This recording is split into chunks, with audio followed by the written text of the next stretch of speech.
ito ay rated SPG. Striktong patnubay at gabay ng magulang ang kailangan. Wala man lang kamalay-malay si Senyor Pacundo na nilusob na sila ng mga Montenegro. Abala lang sila sa pagpapahirap kila Tanggol. Maraming sikreto ang mabubunyag sa eksenang ito. Malalaman ni Marcelo na dapat ang mga kabalyero ang kanyang singilin sa pagkamatay ni Bubbles dahil si Senyora Bettina ang nag-utos kay David na patayin si Bubbles.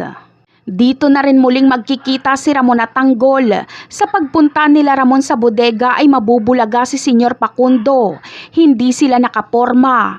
Mas pipiliin kasi ni Marcelo na tumakas kesa makipagpatayan para sa mga kabalyero. Dahil kalaban na ang turing niya sa mga kabalyero, buhat nang malaman niya kay Tanggol na dinukot at pinagsamantalahan ni Pablo si Bubbles.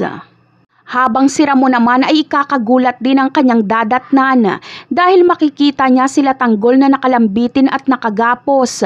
Itatanong niya kay Pacundo kung sino ang mga bihag nito. Sasabihin naman ni Pacundo na si Tanggol ito at may atraso ito sa kanya dahil ito ang pumatay kay Pablo. Kaya maririnig ni Ramon ang pangalang Tanggol at malinaw sa kanyang isip na ito nga ang kanyang anak. Kaya si Ramon ang magliligtas kila Tanggol. Ito na ang karma ni David at Olga. Dahil hindi kasama si David at Olga sa pagpunta sa bodega ay wala silang kaalam-alam na nakita na ni Ramon ang tunay niyang anak na si Tanggol.